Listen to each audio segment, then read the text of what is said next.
Hello and welcome to episode 33 of Celtic Rumours TV, the Bawz Bovril podcast with your hosts Mark and myself Paul. This show is now sponsored by Manscaped Grooming for Men. Euro's best football is back this summer for the Euros. Avoid a Marflady bush in your midfield and clean up your midsection with Manscaped. Proud sponsors of Celtic Rumours TV, the podcast. Be a proper lad this tournament and shave your bits with the best global leader in below waist grooming, Manscaped. Join over 2 million people worldwide who trust Manscaped with this exclusive offer. 20% off and free worldwide shipping with our code Celtic Rumours TV at manscaped.com. They have forever changed the grooming game with the Performance Package 3.0 head to toe. This is the ultimate male hygiene bundle. The Performance Package 3.0 comes with a Lawnmower 3.0, Weed Whacker, and formulations to round your grooming routine. Bring your boys back to life and in the game for the full 90 minutes. You probably heard of the Lawnmower 3.0 Aqua, the best ball trimmer ever created. This is the best trimmer on the market for those who need a shave in your testes. The third generation trimmer fixes a cutting-edge ceramic blade to reduce the grooming accident thanks to advanced skincare technology pioneered by Manscaped. There's even a LED light so you can even see everything you're doing down there.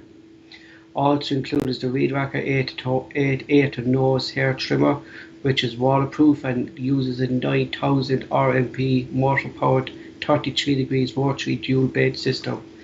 The nose and hair trimmer provides priority skin safe technology which helps you prevent nicks, snacks, and tugs in those delicate holes.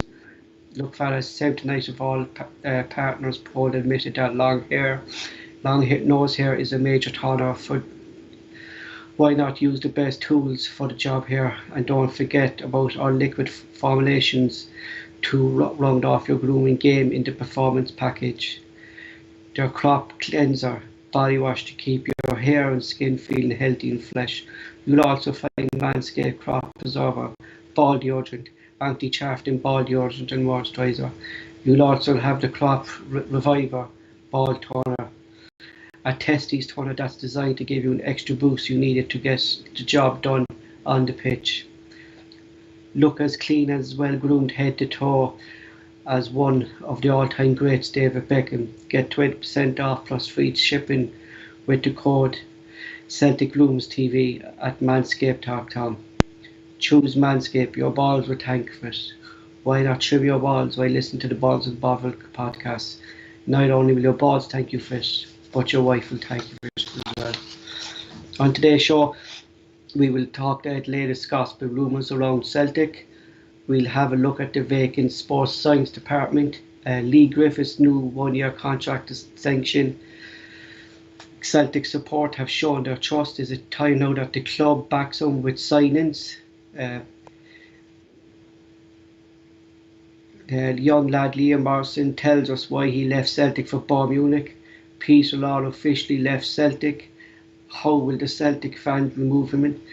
And of course, if there's anything you guys in the live chat would like us to discuss, please let us know, and myself and Mark will discuss this over the show. Mark, firstly for shout outs. Thanks very much, Paul. Just once again, the link to the Manscaped site, that's down in the description box below the video.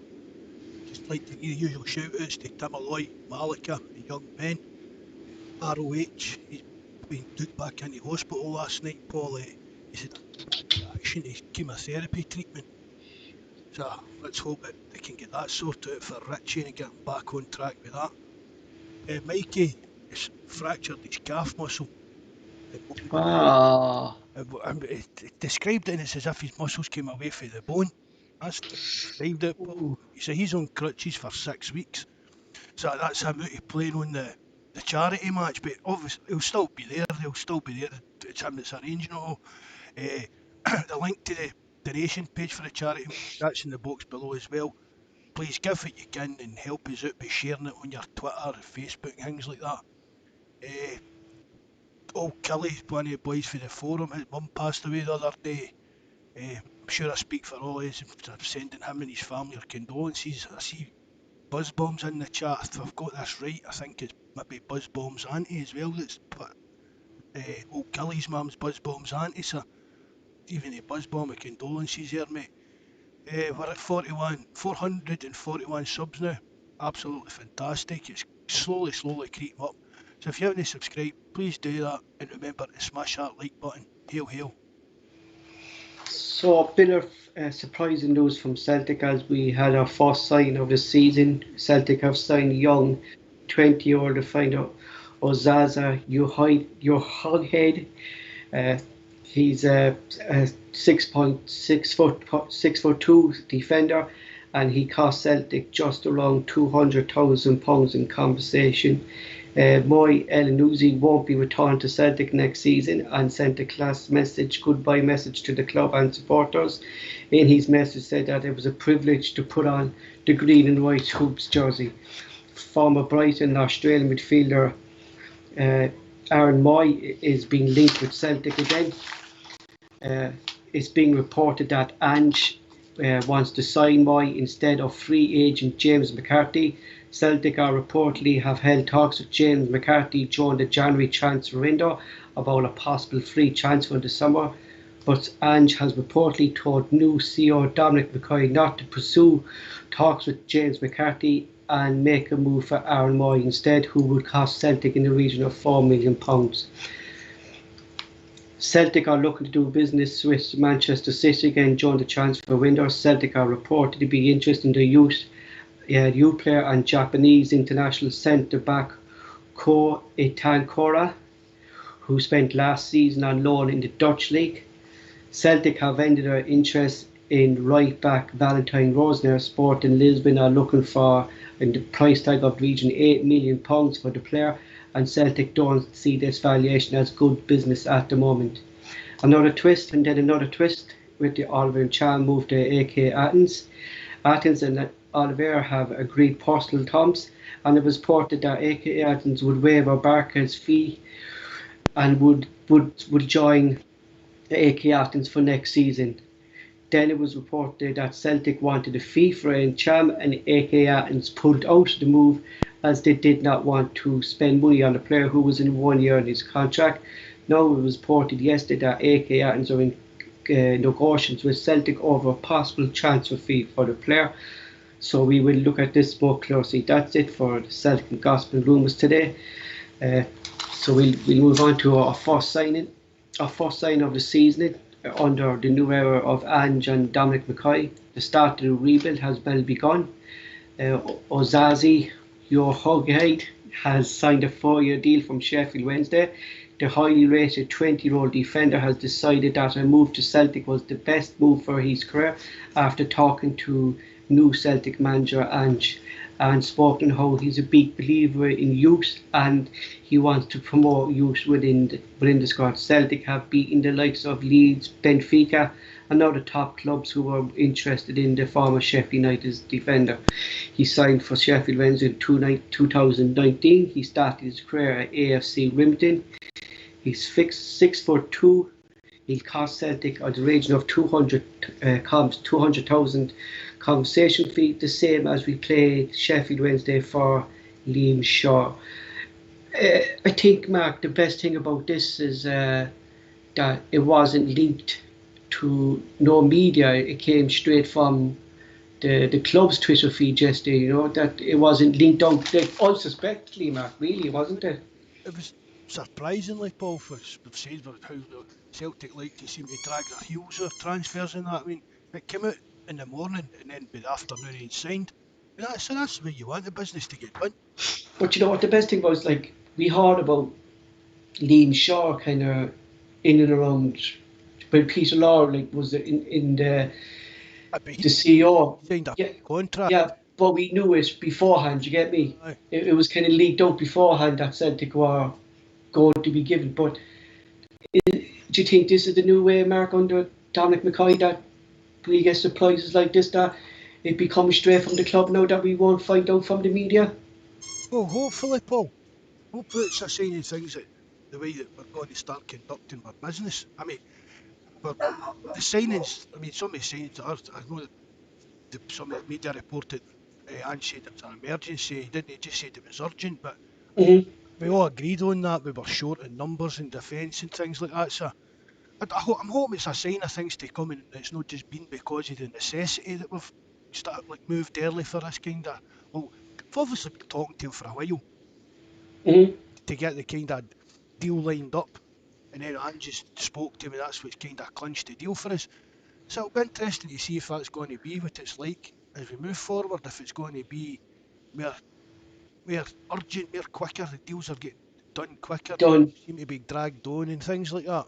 But what I saw there on Twitter when he was signed yesterday was already kind of a negativity around the side, and Max said that he was a previous target of the club and they want before but back. But I think the scouting system still works within the club, no matter who the manager is. They're still going to recommend players to the club. Talking about before, Paul. Yeah, I mean, the same scouting system found exactly. Tony. Do you get? Hmm. They found other good players for us. And we've said it before. How They could be scouting this lad last year, Mark, and they could have saw that his contract was running out. Do you know? Do you know? been You know? It's like this negativity, Mark, really kind of needs to stop. Like, I mean, and basically gave his approval to the player. He must have saw there's some clips of him. there's always Do you know? ABC, especially on Twitter. I keep saying it, Paul. There's always Hmm. going to be folk moaning about something. You know what I mean? Hmm. We could say we could sign Messi the more and folk would moan that he was too old. Do you get what I mean? Hmm. Things like that. Just you'll always get somebody moaning about something. And I even seen other folk going on about so I mentioned it in the streamer night, mere projects and things like that. But I mean at 19, what age is the boy, 19 or 20, isn't he? 20, 20, I mean, 20. for me that isn't a project to me. A project's like a 17 or 18-year-old that's going to get into your youth team for a season or two and progress. Whereas for me, this young boy's been brought in and he'll be in the first team squad. Like he played 38 games, 28 games, sorry, Mark, and a few substituted for Sheffield Wednesday last season. Like he's not coming in to be thrown down to the youths. This fella's going to be brought into the first team squad. You know what I And mean? I think he'll be part of the first team squad next year. Mhm. You know, another kind of strange thing, Mark, again, is the deal with AK Athens and Oliver and Chan. 1 minute's on, 1 minute's off, 1 minute's on. You know, we thought that the rumours were that they were going to waiver the rest of Barker's deal. That would have been about 3.5 million. Like, what did they expect? Celtic just to rip up the end of his contract and let him go for free? I don't know what they're expecting Celtic to do. I've said it when it came out that Celtic were freeing him. I didn't understand it at all. Hmm. You know, If a player's under contract, you're entitled to ask for money for him. It's as simple as that. Celtic's not doing anything wrong here. What's probably happened is that Champ's agents probably told AK hmm Athens, oh, he'll be free come July, and Celtic's not knowing anything about that. hmm exactly. So we're moving on to our vacant sports science department. Head of Sports Science Jack Taylor has left his role at Celtic and will be joining RB Leipzig next season.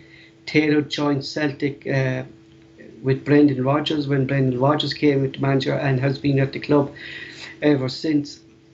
Mark, I suppose like this is something that's really kind of not kind of promoted within the club like that kind of a sports science fella to leaves like, but it is an area that really needs to kind of improve under Ange as well, doesn't it? Considering that we didn't see the kind of how previous manager Neil never kind of used the kind of sports science department, Aye. you know. But I mean, people were on, I saw them on the forum saying, oh, that guy can't be very good. Look how unfit our players were last season. But Hmm. these guys only produce data and tell you what to be doing. The players have got to take responsibility for following the sports science people's advice or instructions. And the manager, it's his job to ensure that the players are doing that. I mean, Could the have. thing, they were maybe producing some of the best data and information in Hmm. any club in Europe, but it doesn't matter if the manager isn't going to use that as part of his team planning. Exactly. Like, Mark, do you think maybe this is all due with the backroom staff that Ange is doing? That maybe he moved on. That maybe and kind of we wants to bring in his own. Be a big job to turn down as well, Paul, wouldn't it? Leipzig, like yeah, it's a big. Going to work. You'd be mad not to, Mark, wouldn't you? But he'll probably be getting paid more for a start. He's in a better league, do you know what I mean? Things like that. But we'll bring somebody in to replace him. And who's that other guy, the player that Uh, we were talking about? Mark McGrigan, he's 32 years old. He used to play with Firth in Scotland. He retired from football at an early age in his 30s. He went on to study sports science. So he's actually now, at the moment, he's in charge of sports science at Celtic for our elite football youth development. So he's actually in a youth development role at the moment, Mark, but he's supposed to be highly recommended. I don't know, like he only came in, Mark, last month, It was only a couple of weeks ago, a wasn't it? couple of weeks ago when we put on the podcast. So I'd be looking closely at that, Mark. Would he be Even if he is only pushed with up? the, even if he is only with the youths and that, he'll still be able to work. Do you know what I mean? To work for the first team until a replacement's brought in for that Naylor guy. It's a big decision, like, Mark, to retire from football at an early age to pursue in the backroom team, into to go into the backroom team. Into it is a big ask, and like you don't hear it, like you don't. He was in his 30s when he retired, so it's not really. I mean, where was he? He was playing his five. Mm, So, he's fine. I mean, it's not as if he's chucked playing for Real Madrid earlier, that Paul. Do you know what I mean? Maybe just looking a wee bit more further in front of his career. I think I've only maybe got another couple of years playing it at this level, whereas I could spend 2 years learning something that I can work at for the rest of my life. But we still seem to kind of be a bit short in our backroom team, Mark, don't we? Our backroom team too needs to kind of be more modernised as well under Ange and Dominic Dundas. Is it kind of I think that'll happen or as Ange said in his press conference, in the coming weeks I think you'll see more changes over things like that, Paul. Once he mhm. gets in and actually sees what Kennedy and Stratton are doing and what kind of level they're at, if he thinks they can work with him. going by going by you want about how lads were saying our fitness levels last season were bad, and certain players looked overweight. Mark, and one player who looked overweight to all of us was a Yeti last season. But I saw a clip on the training today from Angie. He had a mic on, and a Yeti was passing him, and he's after losing a lot of weight, Mark. I noticed that as well, aye.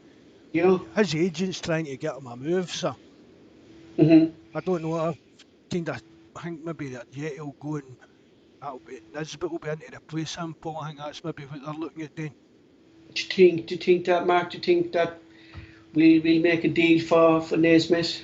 I think they're going to at least try anyway, Paul. Like 4 million, Mark. I mean, that's not going to break our bank, is it? Oh, You know what I mean? He's one of the best young talents even in Scotland. if we can sell a Yeti for 4 million, we'd buy the 4 million for Nisbet. I don't see anything. I'd be quite happy with that. Even when I was listening to the microphone, Mark, when the microphone was on, Angela, and he was like, "We don't stop. We never stop. We stop at half time, and we stop after the match when we win. But when we're playing in the match, we don't stop. If the other team stops, then that's great for us. But we will never stop."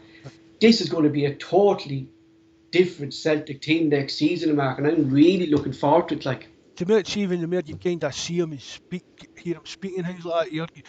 I mean, I said I was quite excited at the time anyway, but it's even hearing more and seeing how he works in that. It is really. even that, Mark, how long has he been on the training pitch? A week, and he knew every single player's name already on the training pitch, giving them fist bumps when they're coming on. I There already seems to be a community, Mark, and a unit, I think he's maybe a unit within the club, isn't it? I think he's maybe got a wee touch of the Martin O'Neill's about him, and he likes to kind of make Yeah, like see like a siege mentality kind of yeah. idea that That was the best about Martin Neal. His man management was next to none. He could get into a player's head, Mark, couldn't he? that's And make a player. made it out as Yeah, if no. I mean, they've joked about it. That boy at the fan media going on about the referees and things like that.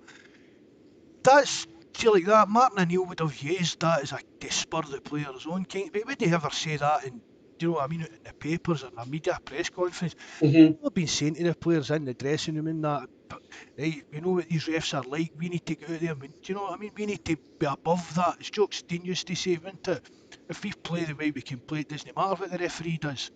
Exactly. That's it, Mark, isn't it? That's what Ange's trying to do. I think it's about like a kind of siege mentality. It's us against the world kind of thing. Which is a good thing when you're trying to build a team, build something in football. There's one thing actually I wanted to ask you, and it's not on tonight's topic, but I wanted to ask you is we're linked with Aaron Hickey, right? And there's reports that Celtic are monitoring that situation, but a lot of people, Mark, are famous in dying of Hibernian. Which player would you fancy, Mark, between the two of them? Uh, I would probably just go with, I'd probably go with Hickey for the simple reason, Paul. I've probably seen him more than I've seen Doig. Hmm. Hmm. But You know, because I mean, that Doig is meant to be a good player. There's probably people in the live chat that would rather go for Doig. But all I'm saying is, I've not seen that much of him. I'm not saying he's a bad player, do you know what I mean? But I've not seen enough of him to say for definite I would take him over Hickey.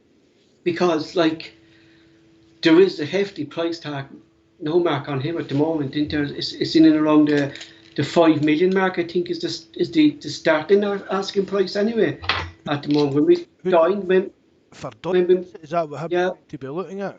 looking at for 5 million, and like if you're going to get Hickey, who we all know, and plus Mark, he's been doing well over in Italy. Like, and Italy is always a hard league to be playing in as well. Like, and like the Italians, Mark, they are the best at defending, and I think Hickey would have learned a lot over in Italy about defending as well. He COVID as well, didn't he? And then he was it a shoulder injury or a rib injury or something he picked up. And I think that's why he's maybe not played as many games. But he seems to be. I mean, the Italians all seem to rate him. And there's a couple of other Italian teams sniffing around him as well. But Hmm. he's doing well over in Italy, kind of thing, sir. I was looking there as well up there. That Lazio are kind of looking at him as well. Like was I think Hickey himself, Mark, kind of wants to come home, doesn't he? Kind of. I kind of get that impression, didn't you? He's maybe. I mean, Yeah. he's still only a young lad. He's away from his parents and things like that. Hmm. He's been over there in Italy while it's been lockdown. I don't know what Italy's lockdown was like, but I mean, that won't even have helped. You wouldn't think that would have helped him settle too well. We're talking about Barkas coming to Scotland and no settling while we were in lockdown and things like that. So imagine being a young boy Aaron Hickey's age and going to a different country and no. Hmm. I saw Barkas as well, Mark, on today's training, pulling off I, a lot of saves. I noticed that in one of the videos as well. Yesterday, the day before that came out as well, one of the wee short Hmm. ones. He was pulling Hmm. off a few saves. So I've said look. it before, Paul. I'll say it again. I still think there's a good keeper in Barkas. Hmm. We just need to get him his heat in the right place. You know, as I've said, we just And the settled defence, Mark, too, helps as well, doesn't it? a settled defence and getting it Barkas his heat straight, things like that. And I think that would be us sorted out. Mhm. Moving on, Celtic announced as well yesterday, and it was kind of a hit and miss between a lot of Celtic fans. Celtic have triggered the 1 year extension for Lee Griffiths. Look, Lee, Mark, on his day, he's a proven goal scorer. There was a lot of fans saying he had his chance, that he shouldn't have got it. But at the end of the day, Mark, there's going to be a lot of players leaving. It's really up to Lee Griffiths now, Mark, to put his head down and just basically, Mark, repay Ange for the chance he's given him, because this was down to, I believe, Ange's fine decision on Lee Griffiths. You know. I think it would. I think it would have been as well. I think it might have Hmm. been a different outcome if Lowell was still at the club, Paul. To be honest, Yes. I'm Yes. I'm swithering on it. See the way it went on, and I don't know. I don't know if the Celtics done the right thing with it, Paul. I mean, That's the thing, Mark. He can't be trusted. Like, that's the problem, isn't it? I know he's nowhere near the player that he was 4 years ago. Do you know what I mean? He's Mhm. not playing as many games for one reason or another. But even when he is playing, he's not really. He's scoring goals, but he's nowhere near as prolific as he's been. You, Even the way he's been running, Mark. He's kind of he's really blood slowed down. after one run. I mean, Hmm. I don't know, but well, we'll see as the season goes on. But I hope he turns things round and puts in a good shift for us. But I really Because Mark, I can't see. because he's not going to be number one choice for a start. No, no, I can't see Ange putting up with fitness levels, Mark. I was reading one thing was, Mark, that maybe if his fitness levels aren't right after a couple of weeks or a month, that his contract will be cancelled. Do you know if there's any truth in that? No, I don't think that's a lot of rubbish, Paul. Hmm. Would you sign a contract doing that? Exactly. No, I wouldn't. You know, If I was if I was Lee Griffiths, I don't imagine Lee Griffiths would want to sign a contract saying that. be interested to see what. It is. He wouldn't be able to sign for anybody else to January. Hmm. Exactly. Celtic ripped up his contract uh, say like in October or November. He wouldn't be eligible to sign for another club till the transfer window opens in January. Hmm. And then what kind of Nick Jenky would come back into whoever signed him?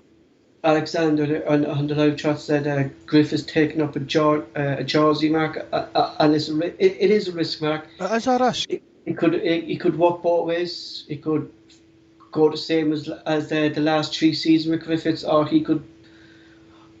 Some people are saying, Mark, he's going to get 30 goals next season. I can't. No, I really, I don't think he'll play enough games to score 30 goals. you know, I really. Don't think I don't see him being first choice. I really, really don't. Especially if you sell Edward, they're not going to Mhm. sell Edward and replace him Not with exactly with Griff Griffiths and or yes, even he did. Nez, Then or even Nez. But they're not going to sell Edward and replace him with Nez. But do you know what I mean? There's got to be some. not strong enough, Mark. Your front line isn't strong enough. Then that's a weakened area already. If you have Griffiths and we say Naismith and Yeti, you would be confident, Mark, going into the season with those three as your first team attackers. You wouldn't. No, you wouldn't. You would be confident, did you say? No, you wouldn't be. No, I didn't. No, definitely wouldn't. No, I mean, But yeah, right, we're saying he's lost a bit of weight in that, but he's another one last season. he needs to step up now, Mark, He needs to, and prove himself. You know what I mean? You know, it's making me think, Mark. you know, Did he? Yes, he had maybe have a partner with Neil Lennon as well last season. Do you know what I mean? We just don't know, Mark, what happened last season with these players. to be his attitude stinks as well, Yeah, which doesn't help. I don't know if that's. but I think Ange would be the type of manager too, Mark, that he won't accept nothing like that. Like, I couldn't see Ange accepting a Yeti coming off in a huff when he did last season when he was getting taken off. He came off in a huff. I can't see Ange standing for that. Oh, he doesn't. It seems like a kind of no nonsense guy. What he's basically said it's it's his way or the highway. Hmm. Basically, when he first like in his press conferences and that, when he said some people won't want to do what he's wanting to do, and other people won't be capable of doing what he wants them to do, and they'll fall by the wayside. It's a big season for Griffiths. It's a big 6 months for Griffiths. Why do you think, Mark, they trigger it? What would your thinking be, Mark, to that? Like, Champions League qualifiers. have. He knows the club, but he knows. Do you get what I mean? Hmm. It's not like a new signing coming in. Hmm. Maybe that was part of a factor of it.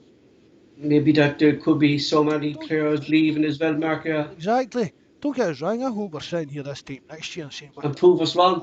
Yeah, what a season Lee Griffiths had there, 30 goals. Do you know what I mean? But I don't think he'll play enough games to get us to the 30 goals.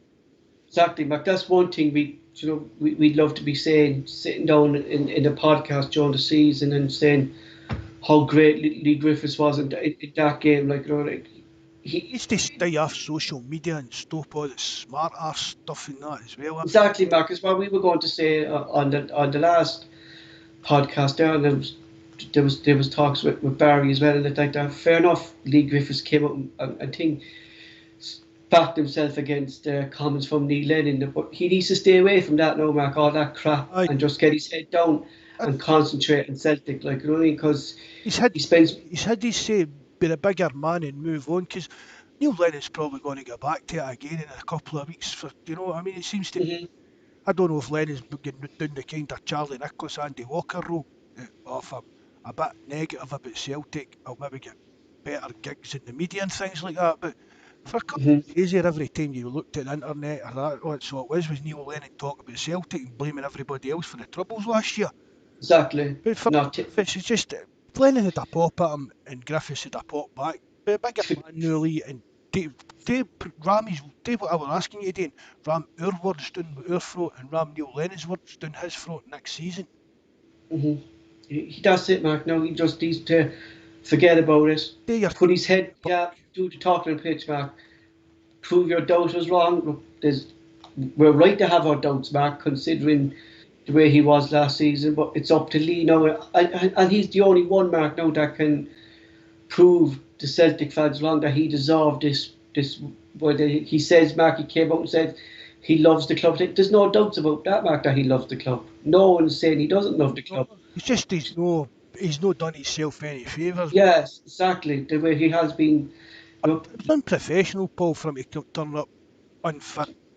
And yeah, again, I don't know, was there something else went on behind the scenes with him and Lennon? I Because heard Mark there recently that when he came back on fit and he didn't go to the pre-season in France, right?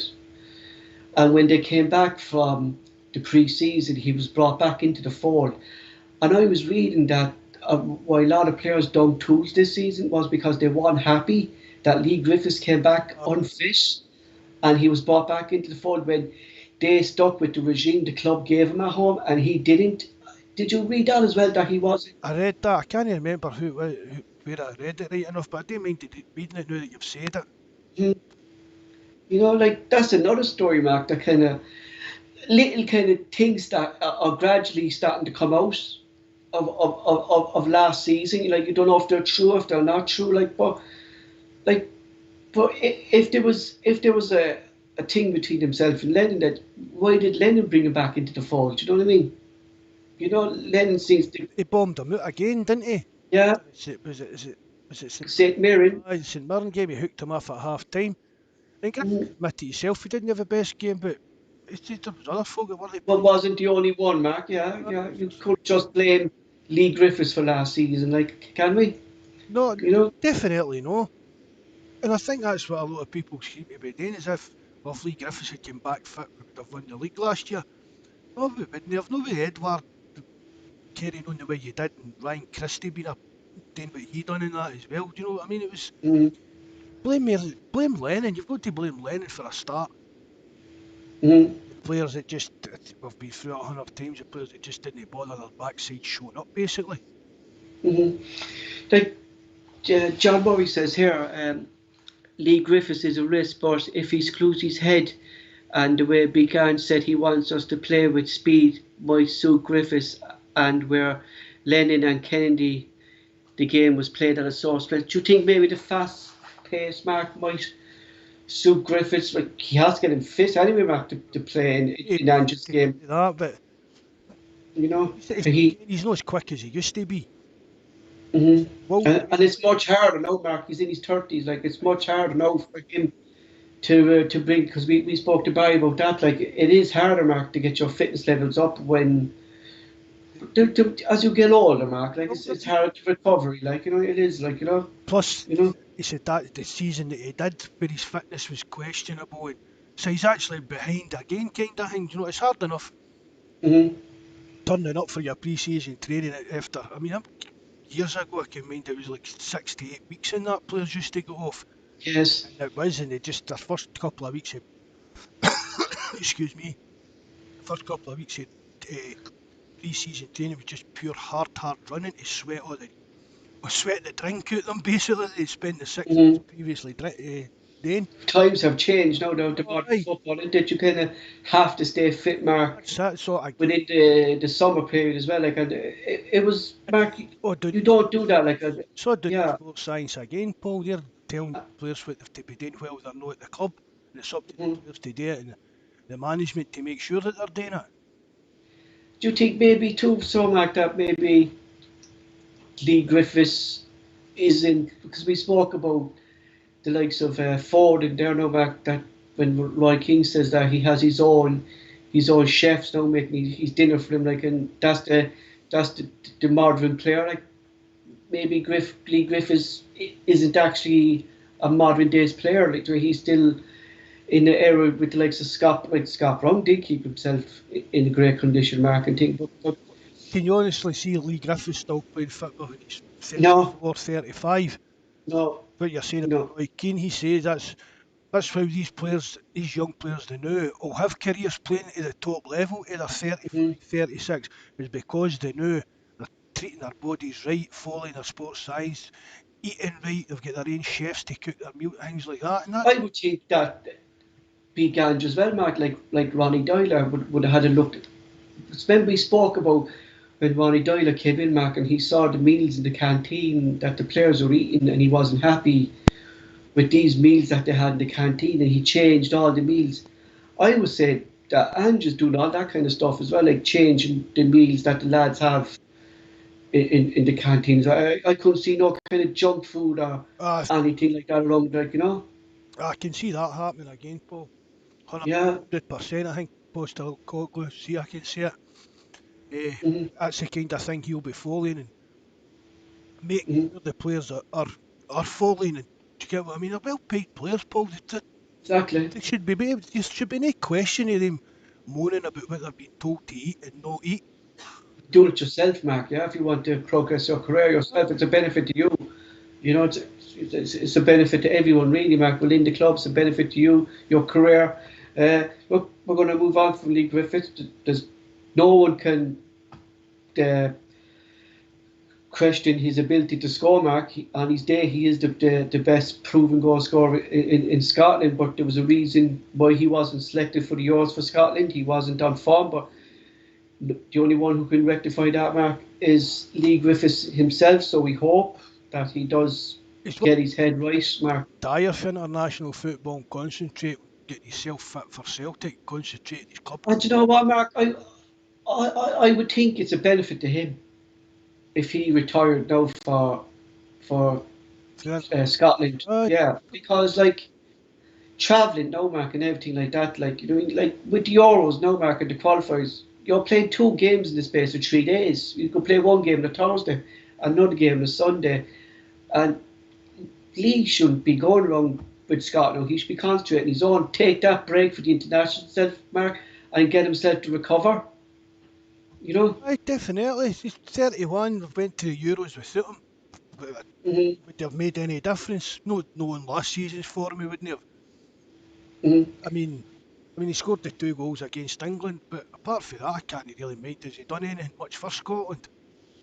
No, it was just that free kick, right, against Joe Hart. Wanted that time, wanted, yeah. He hit the two of them, wouldn't he? He scored the two Mm. goals against them, but I just retire from international football. Just say the usual. I've been proud to represent my country, but I want to concentrate, get myself fit, and proving myself for Celtic again. Yeah, and it's a benefit to him as well, Mark, isn't this? Less games to play, Exactly. less times away from his family and things like that as well. Exactly. Look, Celtic supporters have delivered to the club once again by renewing their season tickets. Mark, I believe the season tickets are now actually sold out. Uh, That just shows that the they're all, club again, Mark, they were they're all backing the fucking man. Yeah, it you was know, 'cause- white noise on the internet, as I said at the time. All these folk ranting and raving, I'll not be renewing until Celtic do this and Celtic do that. And and these was the lads who actually renewed, Mark. probably will be. You know, Maybe be I don't know, a few hundred of that have they renewed because the Ange is a big name manager and things like that. But it'll be the same kind of numbers that normally don't renew. mhm. JFP was the pod was supposed to be yesterday, but had to cancel it at the last minute. So my apologies about that. But JFP was supposed to be on with us, and John actually did renew his season ticket, Mark, because he was saying the form because it's Celtic, Mark, and he's back in the team. He's not back in the board, Mark. He's back in the team because he loves Celtic, and that's the way a Celtic support should be, Mark. You're back in the team. You're back in your club that you love. As I said, Paul, seeing that my season ticket, no, Mhm. obviously I cared who the manager was and things like that, but at no point in time did I ever consider I'm not renewing my season ticket because because of who the Celtic manager is and things like that. Mhm. Uh, That's just uh, it's weird behaviour that for me, honestly is. so the reason I put it in, Mark, is uh, like it came out yesterday that the season tickets were sold down. A lot of fans now saying the club have to deliver. But when I was writing this, it came out then that we signed this new player out of the blue, Ozazi. I'm not going to pronounce his name, but you know what I'm on about. But they have to start signing English-based players, you know, because I cannot stick trying to pronounce all these names. God forbid me if they sign some fella from the J League, Mark, and I have to say his name. But I think the club will deliver, Mark, and I think they're changing the way they do things by, like, we didn't expect the signing yesterday. Do you know, I thought the first signing that we would have got would have been this lad from Sunderland, Charlie White, and I said to you today that he'd probably be our first signing, Mark. But this name just came out of the blue, Mark, and I think they will deliver in signings. The fans just need to be patient. The signings will come in, and Ange will have the team prepared the best way he can for the qualifiers. And see, the thing is as well, Paul, I mean, people have moaned about Lowell and the board being too slow and things like that, but it's not always down to, it wasn't always down to Lowell and the board. I mean, Hmm. look at how Eddie Howe messed us about. Players done the same. Look at Yes, Ben Davis in January. yes, Not that he messed exactly. us up, not that he messed us about. He hadn't signed anything. He's quite entitled to go to Liverpool for crazy money. Do you know what I mean? Any of the rest of us would have probably done the same. So it's not always the board's fault. Players are maybe holding off to see other offers. Which do you get what I mean? Hmm. Get especially when you're talking about maybe foreign players in Europe, you've got to maybe kind of entice them to come to Scotland because we know it's not the best league in the world. Do you know what I mean? They need to do a bit more harder work to get them to come to Scotland. Mm. It is like John Moy says here. Right, at the end of the day, the manager has to make his name somewhere. A big name still is still a risk. Look at Paul Le Guen, Mark, from the Chef Gold. He was a risk. It doesn't matter who you like. That was the big thing, Mark, that I liked about Andrew. He came in, he says that just because I'm from Australia doesn't mean I don't know European football. I followed football all my life. I watch football every day. You know, I could watch any team playing football, he said, basically, Mark. You know, if there's football on, Mark, he'd watch it. Aye, Paul, You know, this is job, Paul. and looking, what the more I'm seeing of him, Mark, and, and especially today at the training, like, I think this is going to be one of the best risks that Celtic could have taken in a long time. Like, Oh, fingers crossed, Paul. hmm He's kind of coming across. He's he, how will I word that? He seems to embrace like the modern yes, approach to the game, the way hmm Ronnie Dyler kind of wanted to do yeah, things. and he's embracing the pressure too, Mark, of Celtic, I isn't he? think Angie's got a tougher, bigger personality than Ronnie did. You know what I I mean? think he's under more pressure now, Mark, and you said it there in the last podcast because we won the league when Ronnie came in, but we didn't win the league last season, and that's why there's so much pressure now on Ange this year is because last season was so bad, you know, and I think that's where the uncertainty came from the fans, Mark, that they never heard of Ange and they thought it was like too much of a risk from Celtic back to be hiring a manager who nobody knows. But when we spoke to Gavin and Chris Denmark and when we got the lads on from Australia and Gavin in Sweden, that uncertainty, Mark, gradually started to go. You know, what when they were saying stuff about him, you know? Aye. I mean, as we said, spoke at the time, Paul. When Arsenal signed Arsene Wenger, who turned Yes, him? exactly. Exactly. I think, Mark, what a lot of fans want, Mark, is this marquee signing. Do you know what I mean? Like another Robbie Keane coming in deadline there a couple of years ago when was this we didn't have Twitter back then, Mark. It was all kind of logging on to Sky Sports and stuff like that. Want it to have a look how did Robbie Keane. I think fans want that, but Mark, I think that those days are gone for Celtic. A big, huge marquee signing. The club we are now, Mark, we're looking for younger players. We want to build up. Of course, we're going to sign experienced players, Mark. But I think we're the days of signing big players like John Hart and Chris Sutton. Like Hedwig Larsson wasn't a big player, Mark, when he came to Celtic, was he? You know, It's not. Larson was no, planning on going back to Sweden. yeah, like we just have to. It's a new era, Mark. It's going to be a new Celtic, Mark, under Dominic McCoy and Ange, and the fans are either going to be with the two lads or turn against them, Mark. But before they turn against them, Mark, we have to give them a run of things and see which way they want to take the club. You know? Oh, see, the first time we lose a game of that, Paul, there'll be people want them sacked. This is what happens when you scrape or go for cheap options. Again, Paul, it's just white noise. People want to moan for the sake of moaning. Yeah. Well, Chris Sutton came out today, Mark, and he said it was yesterday. Sorry, and he said if we don't beat Midtjylland or if we don't qualify for Europe, we can't blame Dominic McCoy and we can't blame Ange because of what they have come into the club. And that's a good point. I think You know, I mean, there's no magic wand, Paul. It's going to no, take time. And like all football fans, Celtic fans want everything done yesterday. mhm. It's not going to work like that. Like my main concern next season, Mark. Like if we do progress in Europe, we get into the Europa League, Mark.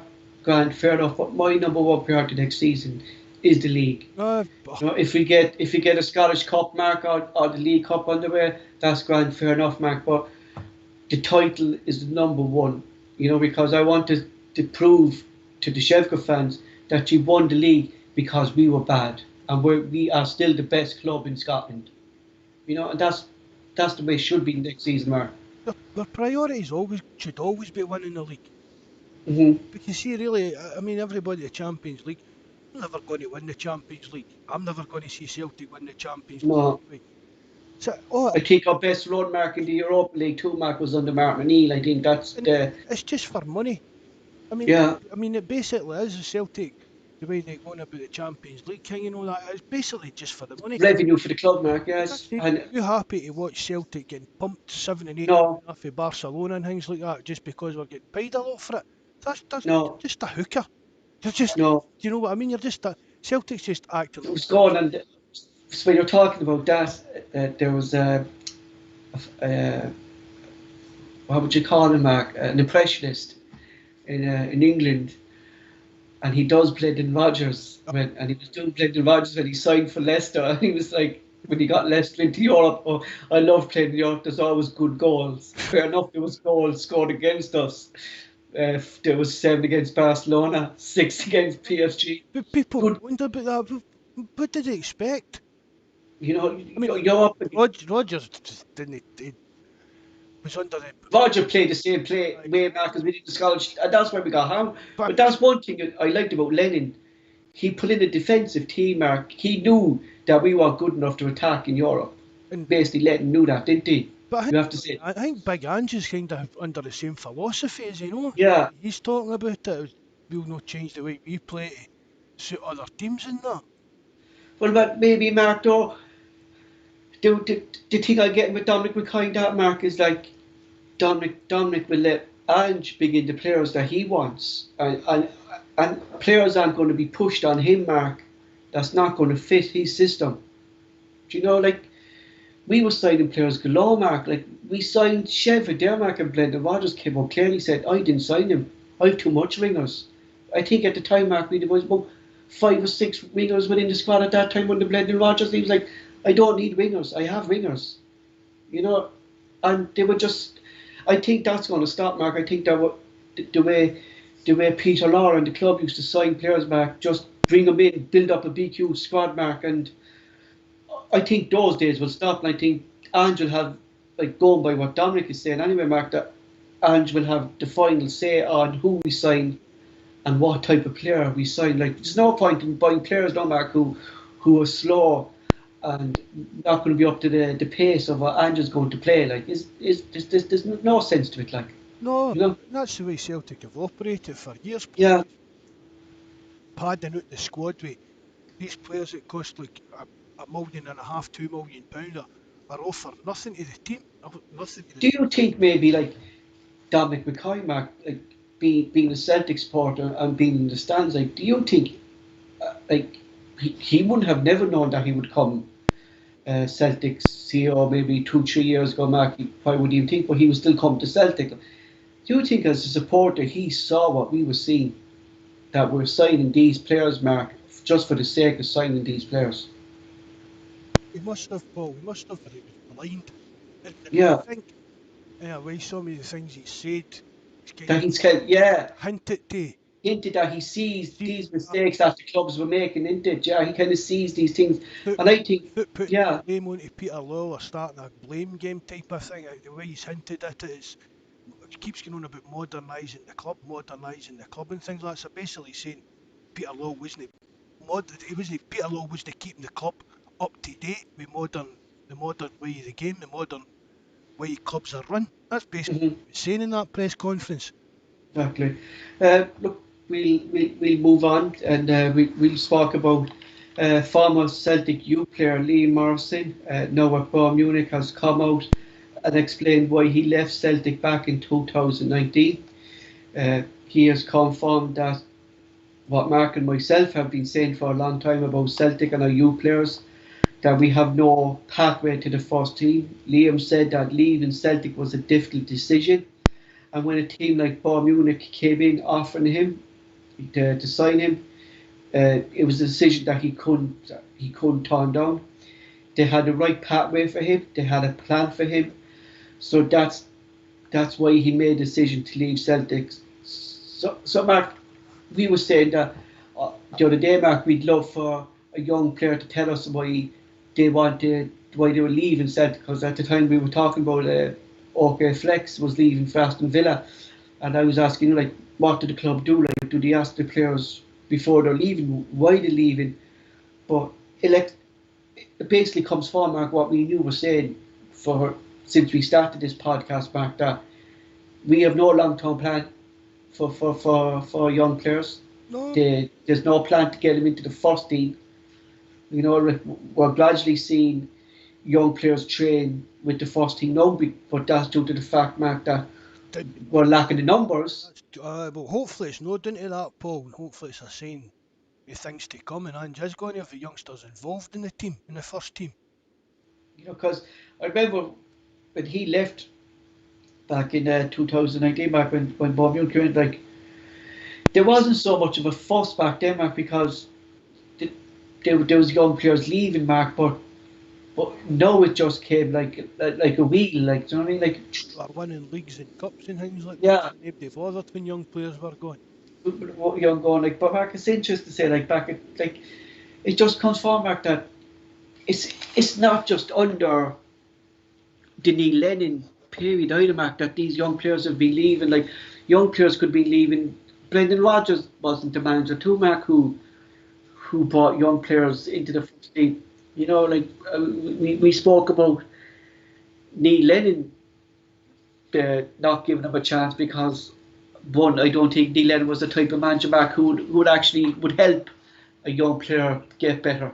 No, You know, I think that's why so many of them left last season. Like, but Mark, it is like, for me, Mark, it's stupid, like, how supporters can see this, like, from the outside, Mark, that there's a problem with our young players getting into the first team, and that the club haven't seen it previously, Mark. Like, we can't say Dominic McCoy and Ange didn't see it, Mark, because they're just new.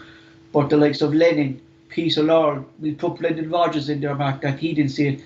Ronnie Dyler did see it, Mark, because he brought in the likes of Tierney, he brought in Callum at the time.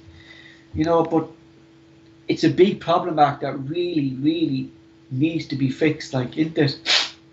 it needs to be fixed, and that's one of the things that needs to be fixed kind of immediately. I reckon, Paul.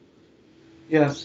Do you know what I mean? We need to start working with these young players and giving them a plan, a pathway into the first team. like the lad back, what was his name, who left for Aberdeen there last couple of weeks. He was the fella who helped to get these young players up to the first team, the fringes of the first team. He said, "I got to the fringes," but that seems to be the problem, Mark. They get to the fringes. And that's it. They don't seem to get any further. Like I hope. That to me, that's down to the man. But it's It's down to down to the man, the manager, Mark. Yes, it's down to the. no, they know that these young players are coming through and they're getting to that level and they're just not getting the chance at the first team. So you can't blame them for going somewhere else. You know, They want to play football for a start, and they just don't. If they don't see them getting a chance at doing that at Celtic, they're going to look elsewhere. like I was reading, like some people said, can we hire someone here to help and get into like that's not the problem, Mark. The problem is not getting to the first team. They're actually getting to that level of the first team. It's that they just can't get into the first team because of the managers at the time. Brendan Rodgers, Neil Lennon, So I just hope, like, Because of your players like Beaton and that sitting there, exactly, sitting on you the know, bench waiting for, do you know what I mean? Waiting for an injury or whatever to get their chance to play. Mark, you could say now like that, giving Griffiths his 1 year extension, like that's stopping, like considering the fit, like we don't know, we actually don't know Griffiths' fitness now, don't because he has been training well, he's been walking out. But Mark, we're going by last season, right? And he's getting a 1 year contract. So automatically, that's a spot now taken for one of our young players to step up into that first team spot. The likes of Bison is still going to be there. Yes, he's still going to be there. Roderick is going to still be there. You know what I mean? These are players, Mark, who we said numerous of times, Mark, who are in their comfort zone. They're getting a good wage, Mark. They're they're probably going to go to a club room, Mark, smaller than Celtic. I believe if Bishop was going to leave, Mark, he'd probably go back to Israel. Probably. But You know, you think, I mean, we're talking about young players saying that they want to play games and they're not getting a chance in that. I mean, what age is Beaton now? 30? 30, I say, Mark, yeah, 30. I mean, you'd think he And would, he signed for us when he was 22, Mark. He's with the club 8 years. but you would think that Beaton himself would be, this isn't use, I want to be playing every week. And it doesn't seem to mind just being a squad player. Remind you of, For me, you need your squad players to be snapping at the heels of your first team players. exactly, Mark, They, that's called to keep them. competition. Aye, And that seems to be the problem within Celtic, Mark. That's going back to signing players, Mark, who aren't good enough to improve your first 11. Do you know what I mean? see You know, if you're signing a player and he's not good enough to be like in your match day first 11, hmm for me, it's got to be like a youngster that's taking up that position. Do you get what I mean? yeah, yeah, exactly. So I hope, like we saw, Mark, we saw the young players training with the first team. Look, it's down to at the moment because we've no numbers within our squad, Mark, but that shows actually, no, Mark, how depleted our squad is at the moment, doesn't it? That we have to bring in a lot of youngsters to actually fill up our training sessions at the moment. Like we still have the Scottish guys to come back, James Forrest, Tornil. It could turn out to be a blessing in disguise, Paul. But that's what I'm saying, Mark. This is for a manager who said, Mark, he believes in the youth, and it's a chance now, Mark, for the likes of Leo Connell, Jack.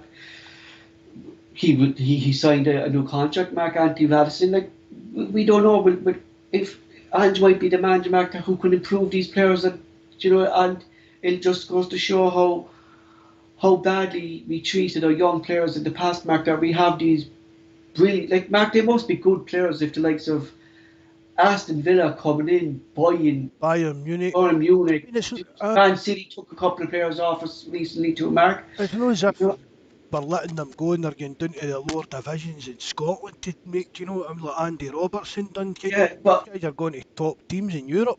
Auckland Flex Mark is going to be in the Aston Villa first team squad next season. Like he's not going to be going down there for reserve team player. So I mean, he's gone on 19, 20 or maybe 18, 19 Mark. So I think he'll be stepping up into the Aston Villa back. So like we're doing something right in the youth system, Mark. We're producing the players, but the problem is getting them getting them into the first team. That something that we actually couldn't do, Mark. And I think it was down to our managers. You can't blame no one else really, Mark, and you can't blame the young coaches because they're doing their job, Max. Chris McCarthy's producing these players. Look, it's the exact same as the sports science department, Paul. Yes. See, they're doing their job. Whether the manager takes to the next level and implements what they're doing is up to the manager. Mm-hmm. But I mean, even the likes of again, harp more about things Liverpool done wrong, but that should be part of your job as a Celtic manager. Do you get what I mean? You've got to like be producing youth players. But that's all. It's like I you're always the manager. thought, If Mark, you're that the was manager, the way Celtic did, Mark. Like we always produced our young players. aye, but if you're But the like, Celtic manager, right, say you're Neil Lennon, you're going in and I need a centre half, but just to cover for injuries in that. yes, Peter Lawwell, as I've not said how, is there nobody in the youth team that can take a step up? exactly. Spend a transfer fee and put money on like a decent wage on a player when we can just bring up one of the youngsters for the youth team. If it's But only he, if it's only going to be as a squad player to cover for injuries, as I've said, have the youth players sitting on the bench, Paul. Not all, yeah, but I've said that for the amount of substitutions you're allowed. two keepers on the bench, Mark. We had last season, like two keepers on the bench. Like I mean, I've seen other that's teams do. ridiculous. I know I've Yes, seen other teams doing that as well. Now I don't know what that's all about, Paul. like it's not as if Mark we're lacking numbers, because we have a one thing you could say about Celtic the last couple of seasons, Mark, is we had a too big of a squad. We've too many like what Fringe players. Like we had that young lad, was it that fella? He was with her boy, the fella Alan Marks, or he was, got Allen. yeah. So he was another player, Mark, that a fringe player, Mark, who we signed that never broke it, but he wasn't good enough. Anyway, Mark, I said that straight out. But just signing players, Mark, who aren't good enough, taking up spaces within our squad, you know. But again, it should have been a young player taking in that position. Zach, How many but games did Scott Allen play for us? tell him, Mark, one, two, fine, max, and that's how. That's most like. But Buzz is on the live chat there. If he can figure it out, fair juice to Mark. But I actually can't remember. He might have made a few substitute appearances, Mark. But if a player can't stand out for you, Mark, it says a lot, doesn't it? You know, if you can't remember how many games a player played for, like you're always kind of in like, oh, he played roughly about 20s, 30. But I could tell you how many Scott Allen played, Mark. But the thing that got me, Mark, is that when Lennon first came, the manager after Tony Mowbray, even back then, Mark, he wasn't the manager who would bring in young players then either.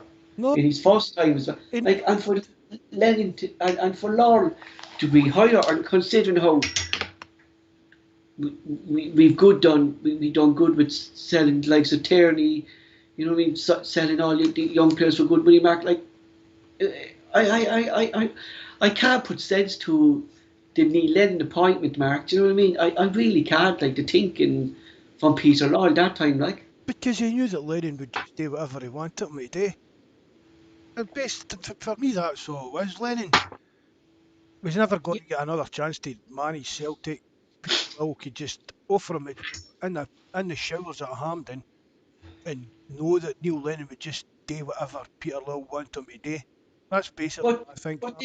what did Lee Lennon say when he left last time, that the reason he left because Peter Law was breaking up the squad that he built? Do you know what I mean? That he was selling all these assets and stuff like that. And then, like, he comes back in. He comes out now and says that he wasn't left bringing his backroom team. If that was the case, Neil, why did you take the job? Exactly. Do you know what I mean? It's a big deal. Why no say in the showers at Hampden? Well, what, You're what kind of authority have I got? Am I allowed to bring in my own coaches? Am I allowed to do this? Am I allowed to do that? He didn't bother his backside. He just said, "Oh, I'll take well, the job."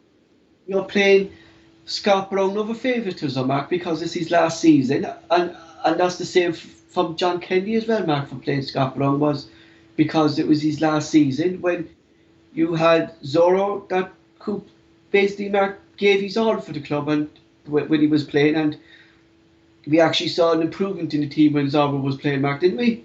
You know, My team was 100% better, Paul, when he was playing.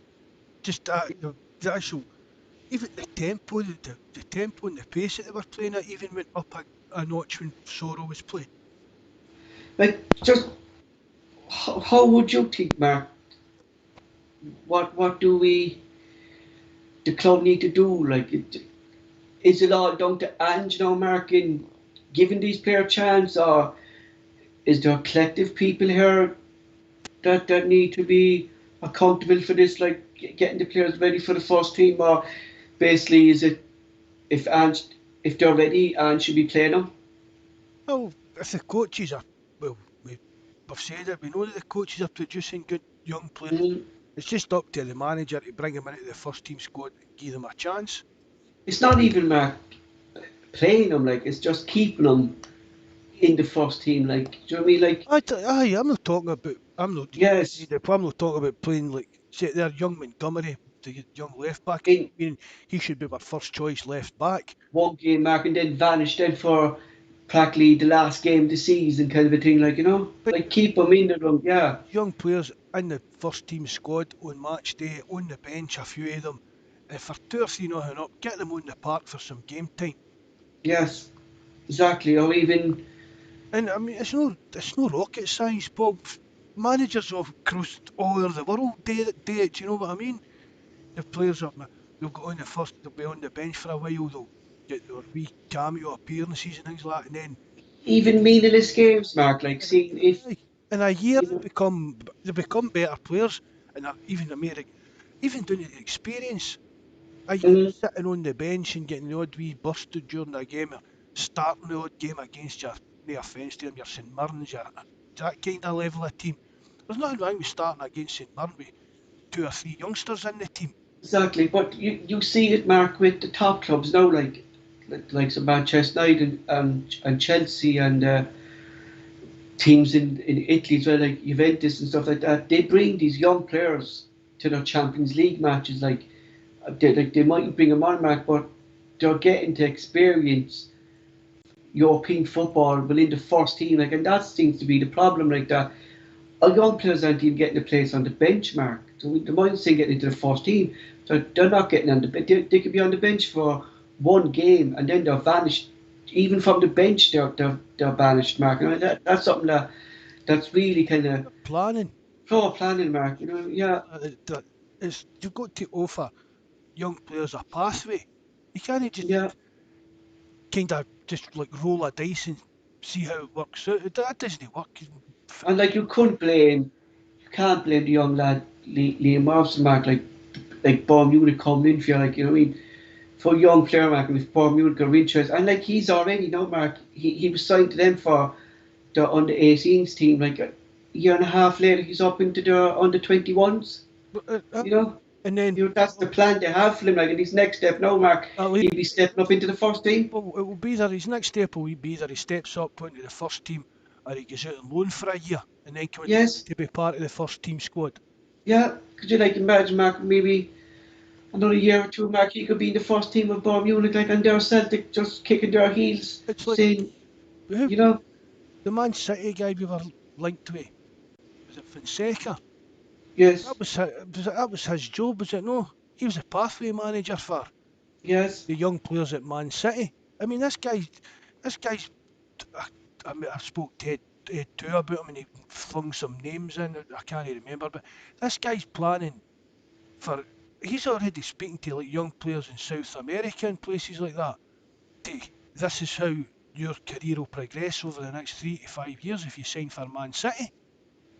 yeah. Celtic, I can't see Celtic. He's saying it. They maybe say it to young players, but I don't. But they did execute it. Exactly. Yes, they seem to be. I think, Mark, it's from kind of the under 21s area is kind of where we fall. You know, when they get to that, like, For years, with, Paul, Scotland. For years, Scotland's had that problem. mm, That's not just a like, Celtic problem. That just seems to be all across the board in Scotland. I mean, I've well, spoken like, about it before when they got to the yeah, World Cup with under 16s back. I don't know when that was, back in about 1989, 1990. And I think out of the full squad, there was only Christian Daly and Paul Dickov that went on to have any kind of notable career. Jesus. So Scotland got to a World Cup final at youth level, fair dues, but still a World Cup final. And yet only two, I'm sure it was only they two that went on to have kind of any kind of notable kind of career. So that's kind of that maybe. I'm not saying it is, Mark, but it could have a knock-on effect on our progress of young players, Mark. That they're getting to a certain age, Mark, where they don't have that football to play in between that pathway to the first team. Like, maybe they actually are that bit too young, Mark, to be playing in the first team. That they actually need to be playing a bit of reserve team football, Mark, before they take that step up. And that's something that we don't have, that we'll have next season, but we'll have to watch it before, Mark, we make any judgment on it, is the Colts League, But do you think that had maybe a knock-on effect on our young players? Massive, Paul. Covered that before as well. Yeah. For there not to be any reserve team football, competitive football, is ridiculous. It is really ridiculous for a country like Scotland that's kind of grasping for any kind of. Do you get what I mean? They're grasping for Yes. any kind of talent. You would think they would be doing anything they could to try and improve the chances, like the long term, short term, long term chances. But it's up to it's like the Scottish FA. To me, Mark, they don't see that. Like, it's Celtic who saw it, and it's Rangers who saw it. Do you know what I mean? That the Scottish FA don't be, to me, looking from it, not being Scottish, look for now, that they don't see that as a mistake, do they? Not having a resolve league. Celtic voted to scrap it. Wow. And why was that? I couldn't tell you, Paul, but I'm 99% sure Celtic were one of the teams that voted to get rid of it. It just makes, Mark, no sense to me whatsoever to have no. I don't know if it's something to do with money or whatever it was, but Celtic were one of the teams that wanted rid of the reserve league. And there's been no update on that vote yet, Mark, is there? That the clubs from the lower leagues were supposed to be deciding maybe to start up kind of a reserve league next season, the next couple of seasons, was there? Or to join the league, was it? There was like a kind of, it was a league reconstruction thing, wasn't it? Yeah, they have the Colts team join the Denmark, wasn't it? Celtic, Rangers, Colts team, and then some teams for the Lowland League, some teams for the Highland League, or whatever it is, and they would all. It was just like But then, if you look at that Denmark the Scottish League again, just. Well, if you're looking at that Denmark, not as a Celtic supporter and not as a Rangers supporter, but if you're looking at that, right, the only two clubs that are going to benefit from that in Scotland are going to be Celtic and Rangers, because they'll have their course team either.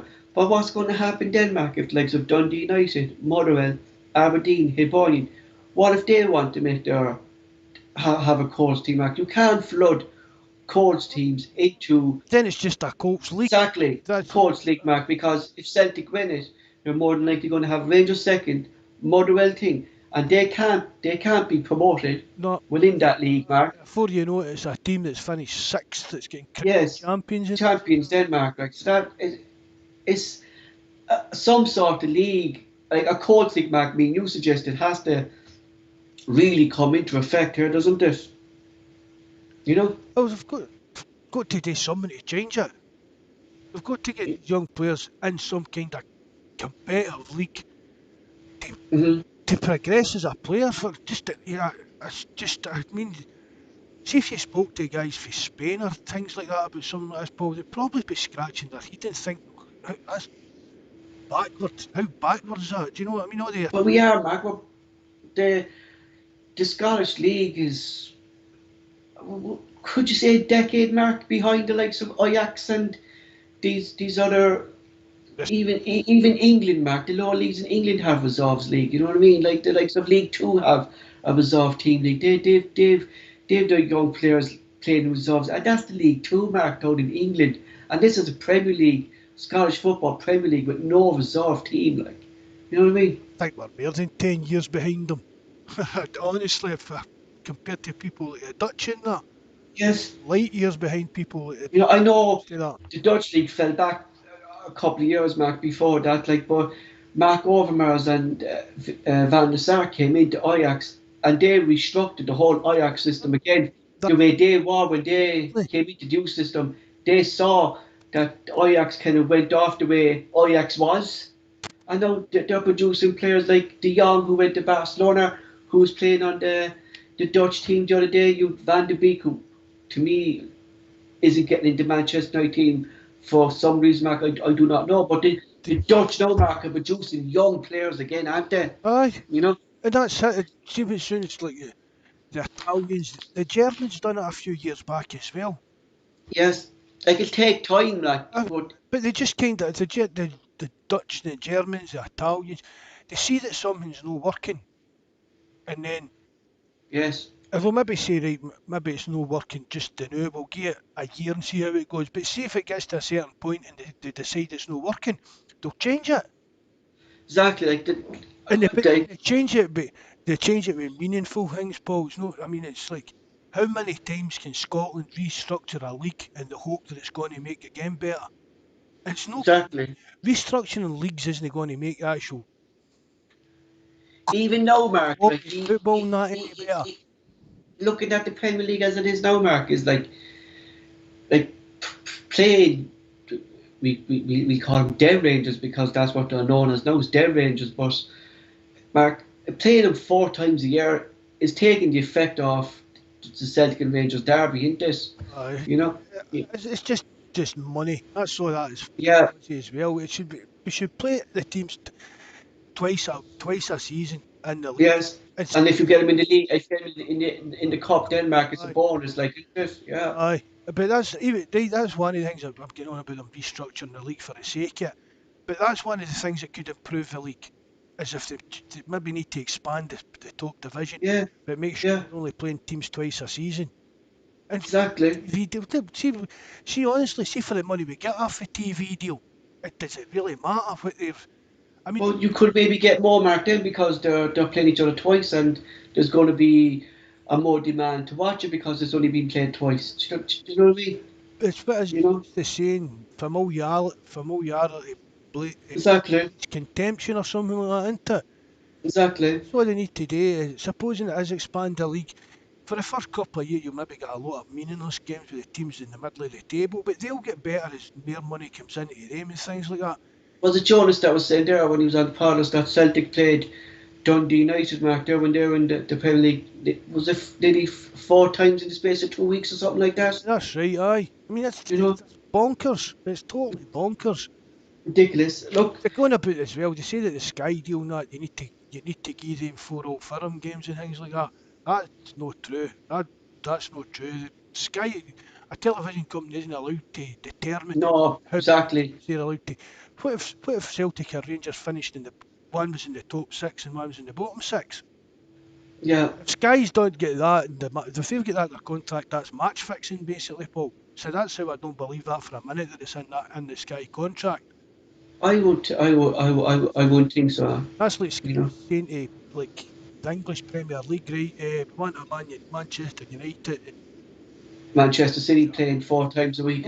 Yeah, We want every that to be the last game of the season every year exactly. because we think that's going to be who. Do you get what I mean? That's the exact Yeah. same as them doing that. So I've never believed that that would be a part of any kind of TV negotiations. Mm, I would think so, Mark. And do you think the fans down in England would stand for that, Mark? They would not. Oh, That's what they wouldn't. Look, it's an area, Mark. We know that has to be fixed. Uh, we just hope that the new, going by what we're hearing from them, Mark, they know it needs to be fixed. Dominic McCoy and know that it needs to be fixed because they were asked about it, and Ange is a big believer in youth, Mark. So hopefully we are going to start seeing next season, Mark. Hopefully, young players progressed into the first team. It's a benefit to the club, Mark, especially back with Brexit and with the rules coming in around Brexit, Mark. it's another thing It's that's going to take time as well, Paul. yes, it's not going to happen overnight, Mark. Yeah, You're not going to have 5 Celtic youth players coming into your first team next year. no, and you can't do that either, Mark. Oh, no, You have to breed them in. That's what it's about, Mark. It's about breeding them in, giving them that experience, as you said there. If we're winning the game 3 or 4 nil up, Mark, and there's maybe 20 minutes to go, and you have a handle on the game, bring in the likes of Montgomery, bring in the likes of Leo O'Connor. See what they're like, Mark. Give them a chance. The thing that gets me, Mark, is that they're leaving without us even seeing them play. And to make a judgment, Mark, they might be good enough, Mark. They mightn't be good enough. They're not good enough. Fair enough. We saw, Mark. We made a judgment. They're not good enough. Let them go. But the fact is, Mark, they're leaving. And like, Dembele could still leave, Mark. I know they triggered the next. I believe they triggered an extension in his contract, Mark, to Celtic. But like, Mark, if he leaves without us even seeing, like, this is one of our highest young prospects we'd have in a long time. We're led to believe. But how can we make that judgment, Mark, when we only seen glimpses of him? Well, I'm hoping. If I mean, he's only got a year left in his deal, Dembele. No, yeah, yes, Mark. So like, Mark, it's either make or break now for I'd like to. him. I'd like to think that Ange is. Exactly. To me, that's a classic But example. That young Dembele. he's a type of player that can benefit from the way Ange plays. Well, A fast player. hopefully I get like some chances, and a, we a can. player. A player too, Mark. I thought would have done well. Would have been free from, considering how fast he was. But you never. Long eye. He could have, Mark. He could make. I think he's the type of manager that he'd make players better than what they think they are. It's all about getting into their mind, Mark. And Neil Lennon certainly wasn't that kind of manager to get into a player's mind and making them better. Neil Lennon was kind of a Jose Mourinho type, Mark, that he criticised it to get better. No, And that type of manager Martin, is gone now, Mark. you're getting back to like say Martin. Yeah, Ex-players have told you they walked out the changing room, the tunnel, feeling 10 feet tall after getting a pep talk off of Martin O'Neill. They felt as if they could take on Superman. But after Martin O'Neill kind of exactly. to treat the players and get inside their heads and get them. Like, could you imagine, like, these Celtic players now, like, getting that team talk today that we saw in training? We won't stop. We never stop. We keep going. We stop at half time and we start again, and we won't stop until the final whistle, Mark. You're psyched up, Mark. Like, What do you think that's Lee Griffiths said when he heard that? sweating. Fuck's sake. What did I sign that year extension for? But that was his advantage, Mark. He said, like, if we can get a 1% advantage than the team when we go out on that pitch, that's already an advantage to your team. Like, so it's all about your mindset, Mark, before you go to a game. Do you know what I mean? I think that's what we're going to see. We're going to see a confident Celtic team next season, I think. We might see a lot of injuries. I think that may be a bit of a problem. Maybe not during games, but I think maybe in training. Because I think the training will be quite high intensity as well, Paul.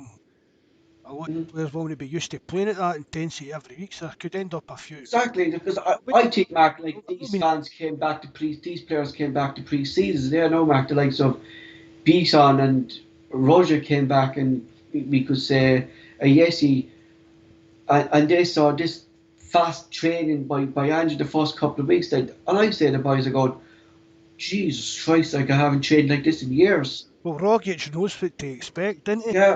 But yeah. I mean, even down to Rogic, Ange said as well that even when he had him at the Australian national team, he had problems with his body. And it just seems to be Rogic's.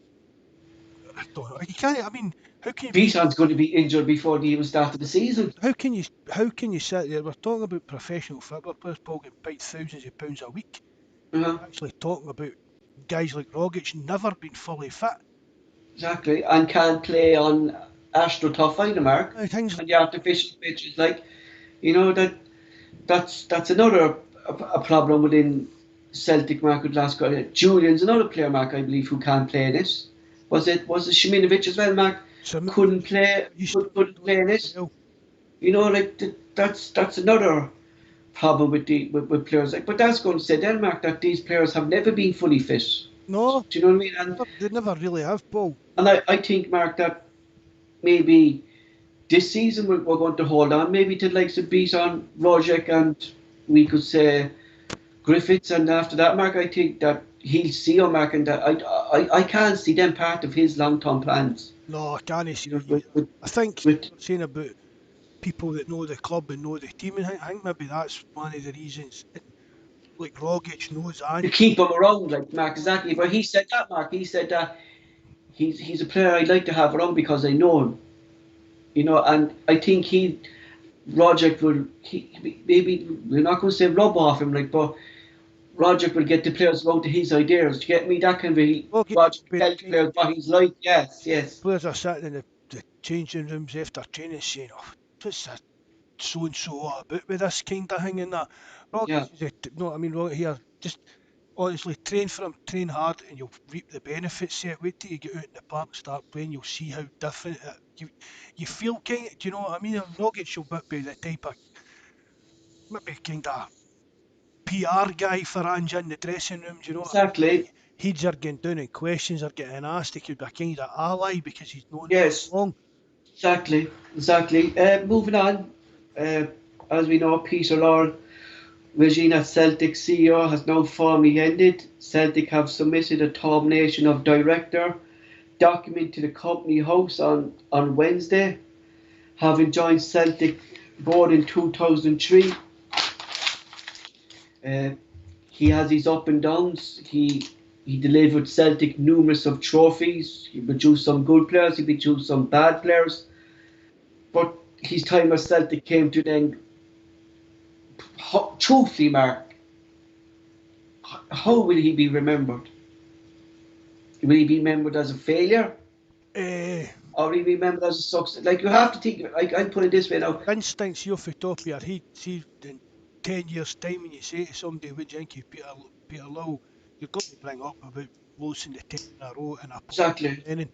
But as I've said a million times before, what he done as a CEO, he was brilliant at being the CEO, but it was Like, getting money, Mark, for players, like, was, like, but we're advertising, we're sponsorships, getting money for players, and well, we moaned a bit about it, but he never pushed the boat out and blew money that we didn't have, kind of thing. We end up like the other side of Glasgow. Do you know what I mean? and, But I think overall you've got to say he's been a success, Paul. 9 in a row, quadruple trebles. Do you know what I mean? and even at that, Mark, like, it came out there like the last couple of weeks, like, we were the only club who didn't take the The loan for the the government loan. as well. Like, that just shows, Mark, that Celtic still have the foundations, Mark, in hand. Like, we're still financially secure, Mark, even with the pandemic, Mark. Of course, we Celtic, did make a loss, Mark, like, but the Celtic should have club took are in a that money healthy and gave it to state, like, charity. They should have took that money and gave it to charity. instead of giving it across the road, who took nearly all of it. Honestly, You know, that's what Celtic should have done there. Take it and either get to the Celtic Foundation or some other kind of charity, you know, a homeless charity because it will through this pandemic. Get to the NHS, get to Mikey's exactly. game. They wouldn't even give Mikey they wouldn't even give Mikey a pitch. Mine said fucking £3 million, huh? But Mark, like, as you said there, Mark, But the manscape in the centre circle with that. I think I get a better ball trimmer than Manscaped, Mark, if I trim it. Oh, you can't say that. There isn't any better one. No, there's not. That, There's not. that's why Paul couldn't podcast last night. I'm suspended. Manscaping injury. I got nips and ticks in my sack. But Mark, there is fans out there who just detest Love, and I'm on the same boat as you, Mark. Like, he kept the club financially secure, Mark. You can't doubt that. Fair enough, Mark. There's areas the club need to modernise, like, but But then Lawrence and none of all these fans, none of these fans were mourning, Mark, when we were getting the 9 in a row. exactly, Paul. They weren't moaning when we were winning 9 in a row and quadruple trebles and things like that. And if you did moan, that's where you get shot down with. Yeah, and I was looking there, Mark, on the top transfer deals in Scotland, and the top 10 are all Celtic, like. You know what I mean? Like, that just shows the the module that he brought into Celtic, like, buying these young players.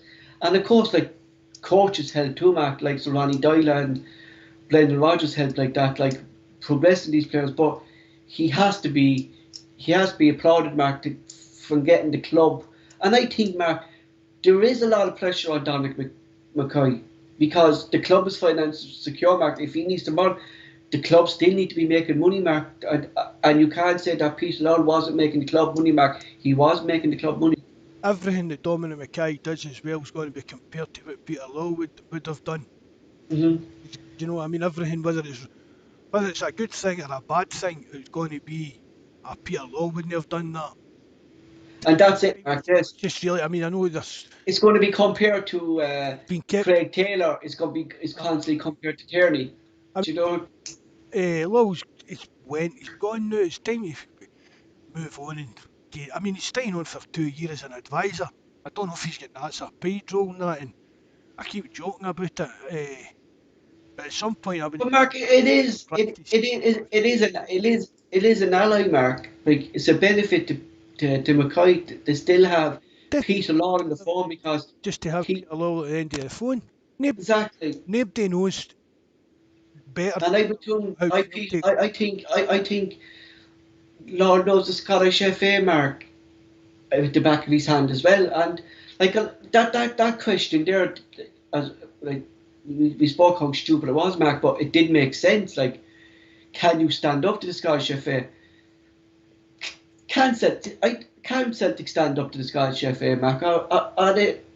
Do we not know Peter Law stood up to Mark? Are Celtic actually hitting a brick wall in standing up to the Scottish FA? Like, you know, because how biased they are towards one club. You know, are Celtic hitting a brick wall? You know. I think Peter Law will. I think a lot of Peter Law's attitude was. I don't know what would the word be? Indifferent. I think it Mm-hmm. was as long as we were in top in Scotland and except Peter Law. I don't think. I mean, there is a resolution 12 thing. Mm-hmm. I mean, people seem to think that was an anti-Rangers thing. That was an anti-SFA, SPFL thing. That's what that Yes. was, and that was the chance. And you said too, Mark, that still being involved in Europe, like like we thought that you would have to be kind of attached to a club. Maybe that's how he's been kept on in this advisory role for 2 years, Paul. Exactly. And He is still technically a Celtic employee, maybe. what's his role? Is that like the restructuring of Uh, the Champions League that we saw with Ajax when he was That's the kind of in thing. contact with Van der Sar and stuff like that? Like, is this, yeah? Like uh, trying to make it's basically trying to make sure that the wee teams who play the wee teams Hmm. for the wee countries like us in Scotland, Holland, basically fighting so that we don't get left behind with this all these Super League fancy shenanigans and things like that. Hmm. But basically that's the voice is like guys like Van der Sar, Peter Lowell, they're there for like the smaller nations, the big clubs that are in smaller nations to get Exactly. on kind of thing and make sure try and keep it as fair as they can. Although, well, Oh, I think, Mark, and we spoke about that in previous pods. I think that ship has sailed. I don't think you're going to. It's getting harder, and I think that's why they brought in this Conference League, which to me is a. I wouldn't like Celtic to be playing in it, Mark, because it's a league of teams who don't deserve or aren't good enough to be in Europe. You know, at the moment, Mark, I think Celtic's level is Europa League. but I mean that Conference League. Why not just expand the Champions League and expand the Europa League then? Take Exactly. rather than come up with this third level. But I mean that Cup, went back the way, Paul, because we used to have 3 European trophies. cup and this cup. Aye, and they done But Manchester United was it they were the last team to win it when they beat Barcelona. I think Mark Hughes got the was he did he get the head on that? 92 or when that was. Yeah, When they did win they win that? the white sharp jaws. I think they had the whites of Manchester. What did they won? Oh, that UEFA Cup went longer than that, Paul, because I'm sure we played PSG in the UEFA Cup about 95 or 96 when PSG Yeah, what did was a really good team. did win it though? Didn't they Manchester United? Didn't they? Oh, I remember Mark we Hughes. did win it. I remember Mark Hughes scoring a goal. Or was I dreaming? Oh, that was You know. 91 or 92, Man U won the Cup Winners' Cup. But I think it went on later, longer than that, Paul. I don't think I was taking strong stuff at that age, Mark, but I don't. But it's just another, uh, just no really, it's just insignificant really into this. Yeah, But I mean, what is it? Is it the UEFA Conference League or the Europa Conference League or what's it actually called? the Conference League, UEFA Conference League. And Conf- who's in that for Scotland? I think it's Aberdeen. I think, isn't it? They didn't actually qualify for the Europa League this year. I think they went into the Conference League, didn't they? Think of it. They went in, and Tottenham Hotspur went into the Conference League as well. But again, I For, just don't know why they do. Well, they don't like to expand the Champions League because but there you have there no Mark, right? more money You kind of thing you for you the you big Tottenham Hotspur, tried to set up this Super League, right? And there they are. They can't even qualify for the Europa League, and they're in the Conference League this year. Like, what superpower is Tottenham Hotspur? They haven't even won Euro. well, either's Man City. No, It was just you know, either's PSG. You know, it's just money, Paul. That's all it was. money. It's just I mean, you, don't it. Paul, you've been on the forum long enough. How many times have I spoke about that over the years? This European Super League and folk. That's never. That's just no. They're not even. I knew. But they were there, Mark, It's not a threatening way. to kick out. They threatening to kick out the likes of Real Madrid and Barcelona. But again, they're going to be in It's not been a the Paul. Champions League. They'll be You coming know, in the next 2 years or so with a new proposal about this. I think so. I don't think it's certainly not the end of it, Mark. Without doubt, I think now they'll wait and see what plans UEFA have for these big teams, like, because that's all it is, Mark. They want their losses back for what they lost in the pandemic.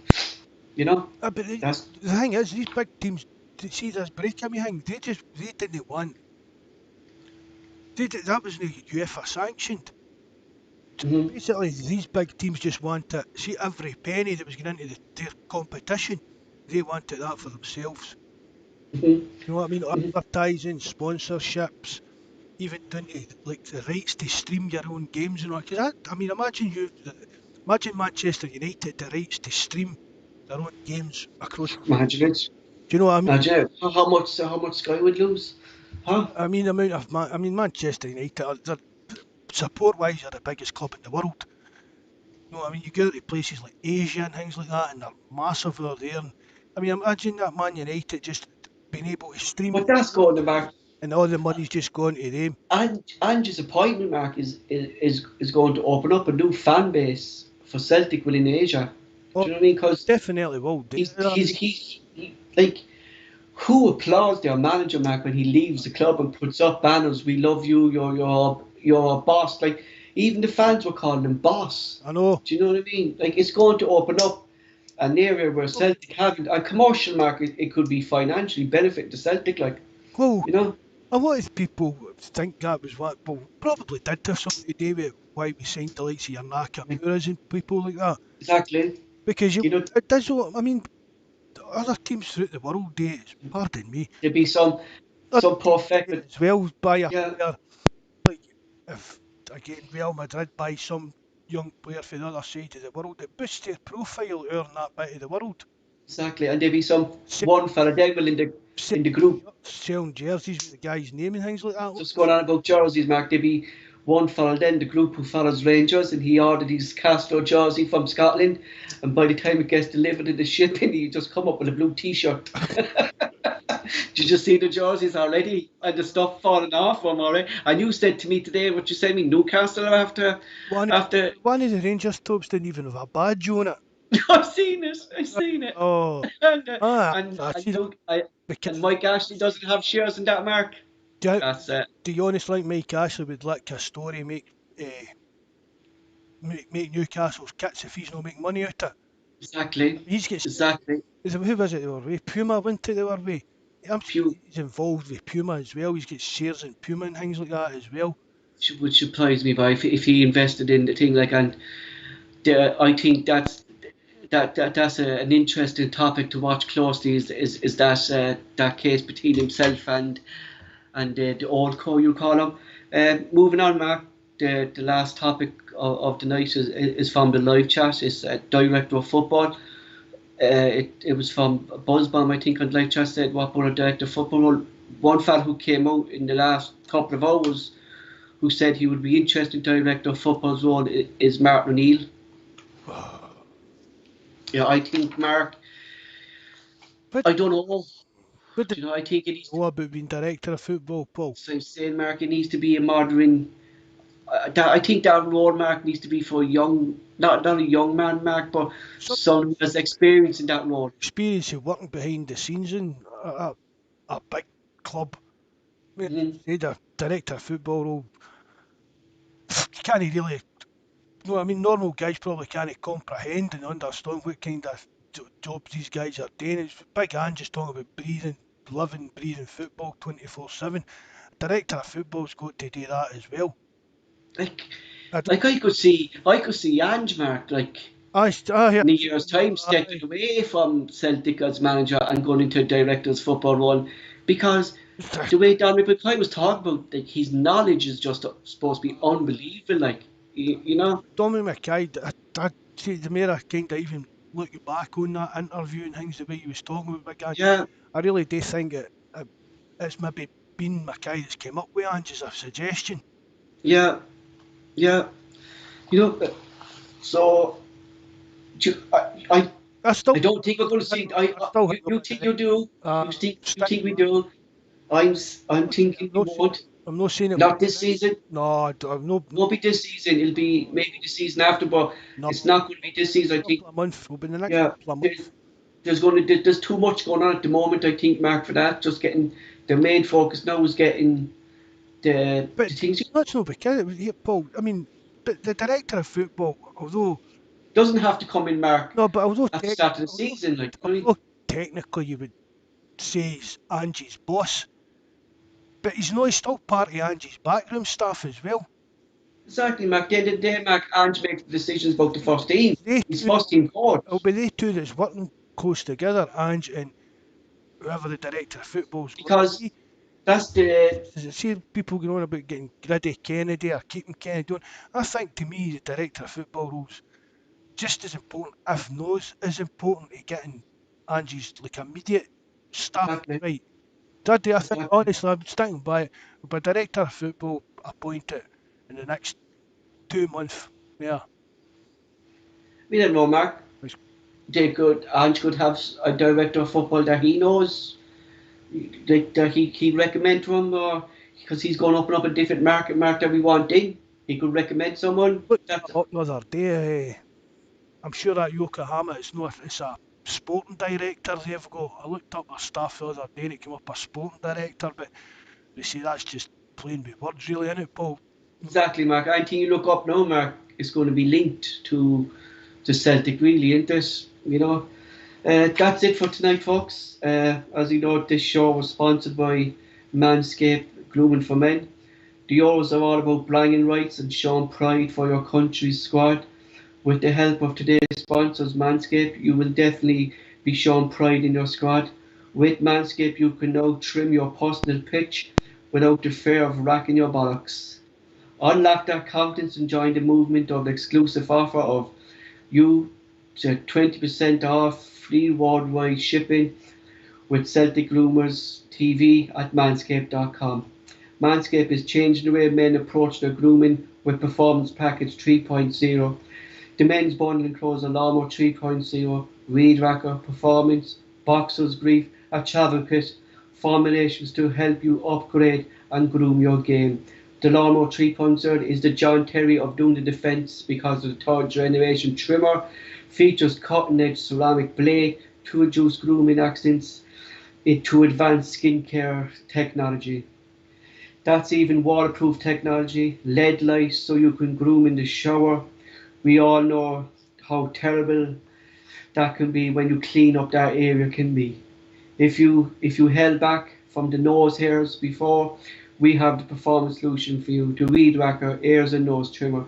The trimmer has the same Manscaped Priority Skinscape technology, which helps produce those nicks, ticks and tucks that I spoke previously that Mark suggested that I had.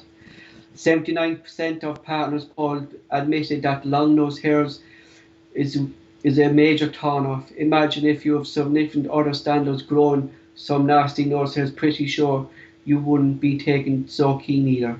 Don't forget about the bundle comes with crop preserver, ball deodorant, anti-chapping ball deodorant, and moisturizer and crop reviver ball toner. A toner for your testicles with that infused aloe vera for that little tickle. You will have to want to join the Bollock Sack Beauty contest of using the crocodile. Check out the website for cool products including the clone, the foot duster, foot deodorant, which is what you need after your stinky football bag.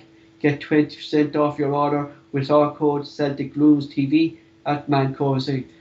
Trim your bits before you stick in our tits. The Bawz and Bovril podcast. Thanks, folks, to the live chat. I now hand off to Mark to close the show. Thanks very much, Paul. That was interesting again. I just put in my bit of my own bits, Mark, I think. I don't lie know about your own bits, Paul. Gloss over that. I sent you a picture on WhatsApp. Why you send me a picture? I've got a chatting in there for Yoda. That's enough. That'll remind me enough. Thanks everybody for joining us. I hope you've enjoyed it tonight. Hopefully we'll be back on Sunday. We're planning maybe getting a few of the lads on if they're available.